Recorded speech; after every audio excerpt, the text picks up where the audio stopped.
Il vous est peut-être déjà arrivé ce problème. Vous avez enruché un essaim dans une ruche ne contenant que 5 cadres.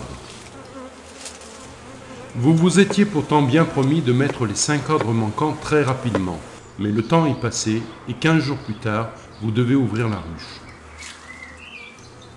Que s'est-il passé? Bien évidemment, votre essaim a manqué de place. De part et d'autre des cadres bâtis, nous trouvons des constructions sauvages.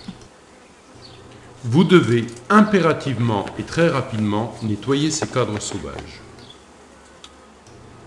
Mais au fait, que va-t-on trouver dans ces cadres? Nous y trouverons principalement du miel et plus exceptionnellement du couvain.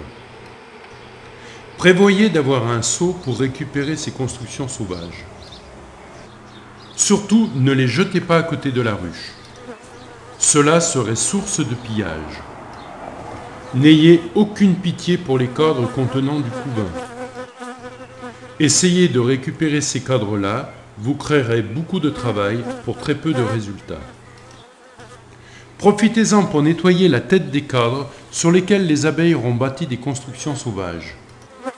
Ce travail doit d'ailleurs être effectué sur chaque ruche et à chaque visite.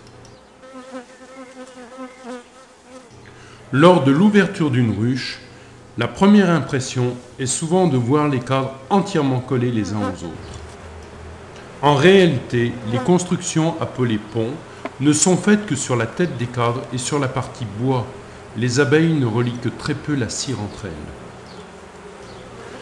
Avec une visite régulière, environ toutes les 3 semaines, et un nettoyage régulier, il vous sera très facile de procéder à la visite de votre ruche.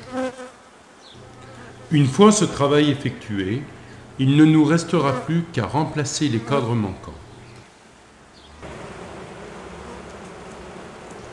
Un dernier conseil, effectuez toujours ces travaux entre 10 h du matin et 17 h le soir, et surtout en période de mielée.